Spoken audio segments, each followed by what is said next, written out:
Bonjour tout le monde, heureux de vous retrouver une nouvelle fois sur YouTube, sur la chaîne Abadaji français. Je vous rappelle que l'abonnement c'est gratuit c'est-à-dire Belmejan. Et cette chaîne, je vous rappelle, parle un peu du français professionnel pour celles et ceux qui travaillent ou à la recherche d'un emploi. Et ça peut être aussi utile pour tous les autres qui désirent apprendre le français. Notre vidéo d'aujourd'hui, ça sera sur la préparation à l'entretien d'embauche, donc une préparation, donc taillée, et comment convaincre, c'est-à-dire donc, et bien présenter ses compétences. L'essentiel ici, c'est de présenter, donc, mes compétences. Rappelez-vous que l'entretien d'embauche se situe comme si nous sommes dans un marché, c'est-à-dire sort. Le marché. Et vous savez que dans un marché, il y a l'offre et la demande. L'offre et la demande. L'offre, ça veut dire l'ard ou talab. L'ard ou talab. Offre et demande. Et la question est comment bien présenter ses performances et ses compétences lors de l'entretien d'embauche.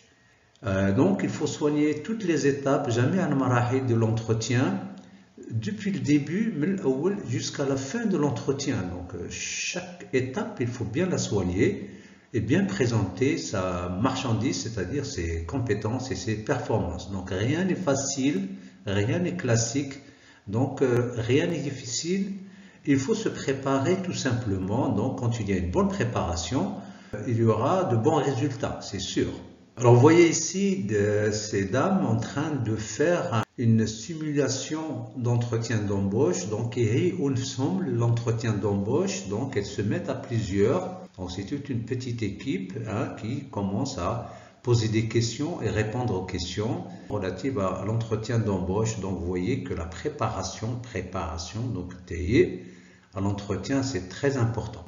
Alors, première question qu'on peut se poser, donc des questions faciles au début. Il faut bien soigner le début de l'entretien d'embauche. Donc, l'entretien d'embauche, donc la confiance en soi. Et puis, il faut dire que si on a bien préparé, il n'y aura pas de problème. Alors, première question, veuillez vous présenter. Présentez-vous. C'est la même question. Je m'appelle Zoubida Sharaf.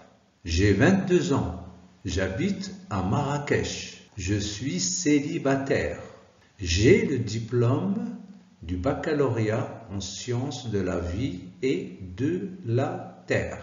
Donc là, il faut lire avec moi s'il vous plaît pour que ça devienne facile à prononcer par la suite. Une autre question, en quelle année avez-vous obtenu votre diplôme? Alors ça, c'est le verbe obtenir au passé composé. Là, on inverse le sujet avec le verbe. En quelle année avez-vous obtenu votre diplôme?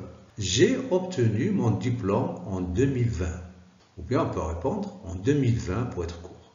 Et après, c'est-à-dire après votre diplôme, je me suis inscrite, là c'est féminin, si c'est masculin on va dire je me suis inscrit. Je me suis inscrite à l'Institut de formation professionnelle à Casablanca. Institut, regardez comment ça s'écrit avec UT. Institut de formation professionnelle à Casablanca. Dans quelle filière êtes-vous inscrite? Non, j'ajoute un E pour le féminin. Dans quelle filière, c'est-à-dire Choueba, la filière, féminin, la filière, la discipline, la matière. Dans quelle filière êtes-vous inscrite?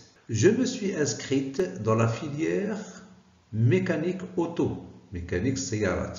Ou bien on peut répondre mécanique automobile. On peut faire la phrase comme on peut répondre directement mécanique automobile.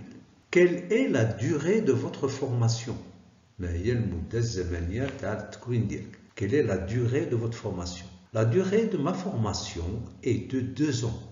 Alors là, on voit une opératrice, donc ici, qui est dans la chaîne de production automobile. Pourquoi avez-vous choisi cette filière? Ça, c'est une question qui est importante pour voir un peu le degré de motivation d'Arajat Tahfiz, c'est-à-dire le choix, prendre une décision. Pourquoi avez-vous choisi cette filière? La réponse, j'aime bien l'aspect technique et manuel. qu'il y a des personnes, des jeunes qui aiment l'aspect technique et manuel par rapport à l'universitaire. J'aime bien l'aspect technique et manuel et cela m'a aidé durant mes 2 années de formation avec alternance. Parce que j'aime l'aspect technique et manuel, donc j'ai passé mes 2 ans de formation facilement avec alternance. Alternance, c'est-à-dire Tadaoul ici entre l'institut de formation et l'entreprise. Donc faire des stages, on dit alternance. Donc c'est un peu la formation entreprise pour mettre en pratique les leçons théoriques. Ma sœur est aussi agente de maîtrise. Agente de maîtrise, c'est-à-dire qu'elle s'occupe de l'encadrement tel. Donc ça peut être aussi leader, ça peut être tutrice, féminin de tuteur. Donc on dit agente de maîtrise. Elle est aussi agente de maîtrise. Elle a travaillé 2 ans en tant qu'opératrice dans une usine de montage industriel. Donc déjà ma sœur, pour moi c'est un modèle. Il faut avoir un modèle pour être mieux encore motivé. Zoubida, elle a une sœur qui est agente de maîtrise dans une entreprise qui, après avoir travaillé 2 ans, donc elle a été promue à ce grade. L'idée aussi, c'est que c'est un métier qui est très évolutif. Regardez ma sœur, elle a travaillé pendant 2 ans et elle a eu un grade supérieur. Et aussi, je suis à la recherche, elle a un nouveau poste au sein d'une équipe dynamique, une fa'alia, si vous voulez, offrant des opportunités d'évolution de la carrière. C'est très important pour la motivation. Et puis j'ai pris cette décision, regardez le passé composé du verbe prendre, cette décision parce que j'aime travailler sur des produits utiles à la société. Voilà une autre source de motivation pour cette future opératrice, c'est qu'elle aime travailler sur des produits utiles à la société. Donc c'est une autre source de motivation. Une autre question, quelles sont vos expériences professionnelles? Donc alors réponse, durant les périodes d'alternance, donc parce qu'elle n'a jamais travaillé, donc ce qui fait que même l'alternance et les stages, on peut avoir des expériences. L'alternance et les stages, c'est pas gratuit, donc on peut avoir beaucoup d'expériences dans les stages et les alternances. Alors durant les périodes d'alternance, j'ai appliqué les formations que j'ai reçues à l'Institut, donc et les consignes des agents de maîtrise de l'entreprise. Les consignes, c'est-à-dire les ordres, si tu veux, les agents de maîtrise d'entreprise, c'est-à-dire le tuteur et bien aussi les conseils des autres collègues. Donc, je répète cette phrase, durant les périodes d'alternance, j'ai appliqué les formations que j'ai reçues à l'Institut et les consignes des agents de maîtrise de l'entreprise. Alors, quelles sont ces consignes? Il s'agit donc, il s'agit de, on a déjà vu ce verbe, suivre les fiches techniques faites par les agents de méthode, parce qu'il existe plusieurs services dans l'entreprise. Il y a l'agent de méthode, c'est-à-dire le service méthode, dans des fiches techniques que les opérateurs vont lire et appliquer. Alors, suivre les fiches techniques, savoir lire une fiche technique, voilà comment on encourage les gens à apprendre donc les langues, justement pour lire les fiches techniques et avoir un esprit critique fait par les agents de méthode. Interpréter les plans du programme que je dois exécuter. Bien sûr, quand il y a des programmes, des plans de programme, il faut savoir les lire. Voilà à quoi ça sert de maîtriser une langue. Être très précis et rigoureux, donc c'est sur le plan de la finition et le contrôle. Alors la finition et le contrôle, ce sont des atouts, si vous voulez, ce sont des avantages énormes parce que ce n'est pas facile. Alors la finition et le contrôle final, conforme au prototype, ça veut dire le prototype fabriqué par le service qualité. Donc là, il s'agit toujours de suivre, d'exécuter des consignes. Autre chose que j'ai apprise, c'est alerter les chefs, donc c'est le reporting si vous voulez, alerter les chefs s'il y a une pièce non conforme, c'est-à-dire une pièce retouche, pour savoir les causes de ce défaut Donc, parce que donc c'est à partir de l'erreur qu'on apprend, et faire le retouche si c'est possible. Donc, assurer la traçabilité. Traçabilité, c'est-à-dire tout ce que j'ai fait, le résultat obtenu,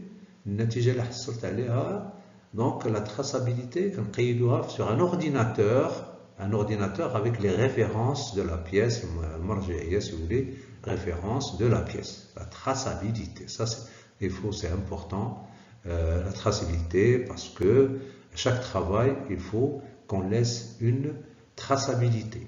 Ce qui m'a motivé, aussi, c'est appliquer les 5 S chaque jour. Alors les 5 S, c'est très important pour un stagiaire, pour tout le monde. C'est pas que pour le stagiaire, pour tout le monde, aussi bien pour les opérateurs que pour le reste. Tout le monde doit appliquer les 5 S. C'est pas réservé à une certaine catégorie. Les 5 S, c'est-à-dire nettoyer, trier, ranger, standardiser et l'amélioration continue. Donc, c'est une technique de gestion de l'atelier que tout le monde doit appliquer, quelle que soit la catégorie socio-professionnelle. Et qui doit se les 5 S. Avoir le sens du relationnel, donc la alaqat al-bashariya, c'est très important. Il faut connaître les relations, il faut être expert dans les relations interpersonnelles pour mieux vivre avec les autres, gérer plusieurs tâches. Oui, il faut savoir gérer plusieurs tâches, surtout quand on travaille dans une chaîne de production de petites séries. Travailler en équipe, avoir le relationnel et travailler en équipe, donc c'est regarder pourquoi il faut avoir le sens du professionnel pour réussir le travail en équipe, être flexible sur les horaires. Donc, sur les horaires et prêt à travailler le week-end si le travail le demande. Et surtout, pensez toujours client. Donc, je travaille pour un client au final. Alors, l'essentiel de cette présentation personnelle, c'est de toujours faire une bonne préparation. Donc, tout travail demande une bonne préparation. L'essentiel, c'est d'utiliser le maximum de mots techniques, parce que les mots techniques doivent être faciles à prononcer dans la bouche. Avoir la confiance en soi après une bonne préparation. Quand on fait une bonne préparation, il y aura la confiance en soi. C'est de cette façon qu'on maîtrise une langue étrangère. Donc là, vous avez l'aspect, la vie technique, la vie professionnelle. Et on parle de cette vie professionnelle qu'on aime beaucoup parce qu'on doit travailler, bien sûr. Donc, si on part de cette base, on peut facilement maîtriser une langue étrangère. Alors, c'est la fin de cette vidéo sur la préparation de l'entretien d'embauche. Et je vous souhaite bon courage et merci. N'oubliez pas de vous abonner. Au revoir.